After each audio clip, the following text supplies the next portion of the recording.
When I bought the lake, everyone assumed it belonged to the HOA. The president showed up the very next day, storming down my property, screaming that it was community property, waving fake maps, forged documents, and violation slips. She was red, faced, furious, convinced she had me cornered. But here's the thing, I checked the deed. Every inch of that water, every inch of that shoreline was legally mine. So I built a private dock right on my land. And I didn't stop there. I started charging HOA members usage fees under real legal permits. Her tantrums, epic, her fake covenants, crumbling, and the neighborhood, watching in stunned silence as I turned their assumed control into my power and profit. What started as a simple lake purchase became a full-blown lesson in ownership, proof, and authority. It started on a bright, clear morning when I finalized the purchase of the lake. The water sparkled under the sun, reflecting the trees along the shoreline. It was serene, untouched, and completely mine, at least according to the deed. I hadn't expected a reaction. I thought buying land legally would be enough to secure peace. But HOA President Karen had other plans. She appeared the very next day, her heels clacking against the gravel driveway, a storm cloud of anger following her. In her hands were maps, violation slips, and documents she waved like weapons. "This lake is part of the community," she shouted, pointing at the water as if sheer force could transfer ownership. "You can't just buy it." I smiled politely, letting her tirade continue. There's something about arrogance that crumbles when met with calm confidence. I stepped closer to the water, letting the sunlight glint off the gentle ripples. "Actually," I said, "it is. I've double-checked the deed." Her face went pale, then red, then a mixture of disbelief and fury. She had assumed control, assumed authority, and assumed compliance. But ownership isn't about assuming, it's about proof, and I had it. Every line, every parcel, every boundary in the deed was perfectly clear. While she sputtered, I began planning. This wasn't just about owning a lake, it was about turning assumptions into leverage. The idea came to me naturally, a dock, a private dock, right on the shoreline under my ownership, with the legal permits to make it fully enforceable. Over the next few days, contractors arrived. Boards were laid, railings installed, and the dock took shape. It wasn't just functional, it was a symbol, a clear declaration that the land, the water, and the access were under my control. Meanwhile, Karen's anger escalated. She tried to rally neighbors, waving her forged maps and covenants, attempting to assert the authority she believed she had.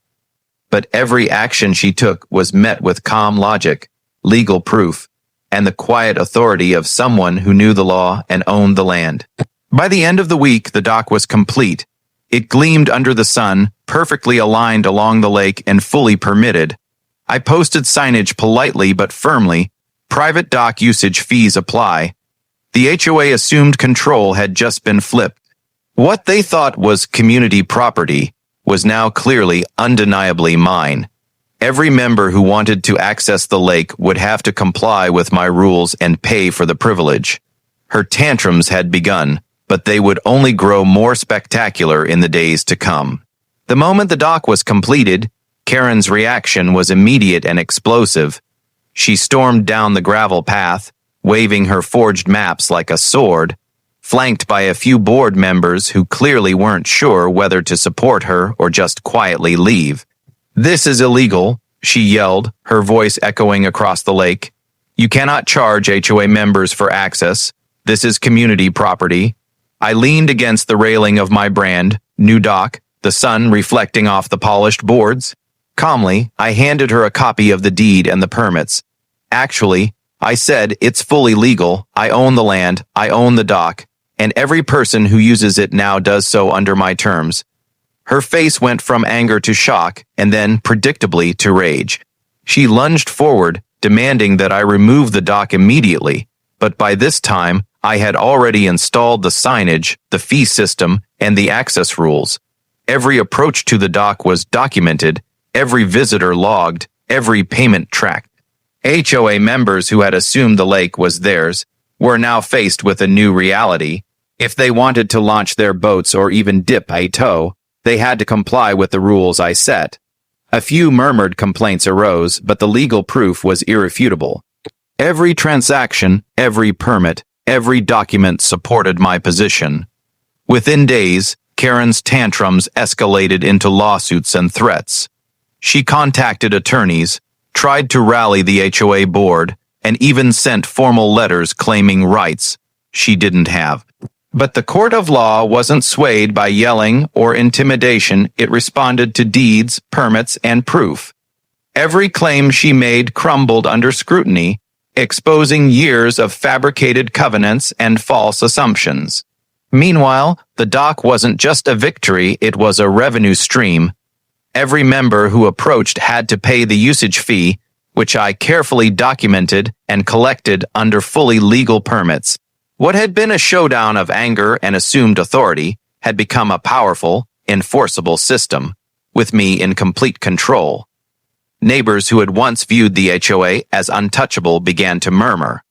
They watched as their president's fury turned to frustration and eventual humiliation. They began to realize that ownership isn't about control or intimidation, it's about proof, legality, and enforcement. By the end of the week, the dock was more than just a structure on the water. It had become a statement of authority, legality, and consequence. Every wave that lapped against its polished boards reminded the HOA and the neighborhood of one undeniable truth. You cannot claim what isn't yours, and trying to bully someone who knows their rights will only backfire spectacularly. Karen's outrage was reaching new heights, but for me, the calm satisfaction of quiet victory backed by law, proof, and planning was more than enough. By the following week, Karen's fury had reached a level of desperation that was almost cinematic. She marched across my property daily, waving documents, yelling at anyone who would listen, and sending frantic emails to the HOA board. But her words, her tantrums, and her fake covenants couldn't override the legal proof of ownership. Every deed, permit, and recorded fee stood firmly in my favor. I began documenting her outbursts, photographs of her gesturing wildly, recordings of her threats, and emails filled with false claims. Every attempt she made to undermine me only created more evidence for my legal standing. The irony wasn't lost on me. The woman who thought she could assert authority by force of personality was now being exposed for every false claim she had ever made. HOA members, once loyal to her, began whispering among themselves. Many realized they had blindly followed a leader who had no real legal standing over the lake or the dock. Some even began quietly paying the usage fees, realizing that resistance was futile, and compliance was now the only rational option. Karen's threats escalated into lawsuits, claiming illegal use of community property and unauthorized fees. I responded with the deeds, permits, and logs of every payment collected. Lawyers reviewed her claims and quickly determined they were baseless. Within weeks, her cases were dismissed, her false covenants declared unenforceable, and her credibility completely destroyed. Meanwhile, the dock thrived. Boats came and went, fees were collected, and I maintained full control of the access. The HOA had unknowingly created a legal revenue stream for me by trying to assert control over what wasn't theirs. Every approach to the dock, every hesitant glance from a board member, reinforced my authority. Karen's tantrums became almost legendary in the neighborhood. People whispered about the president who tried to bully a lake owner and lost spectacularly. The HOA had assumed power without proof, and the lesson was clear. Authority without legitimacy is fragile, fleeting, and easily overturned. By the end of the month, the lake was calm, the dock bustling, and the HOA president left humiliated, her fake covenants exposed, her reputation ruined, and her attempts at intimidation entirely nullified. I stood on the dock, watching the sun glint off the water, smiling quietly. Every ripple reflected the victory. Ownership isn't about control, it's about proof, planning, and execution. The lake, the dock, the usage fees all under my control. What they had intended as intimidation had become my triumph, and the neighborhood had learned a lesson in authority, legality, and consequences that they would never forget.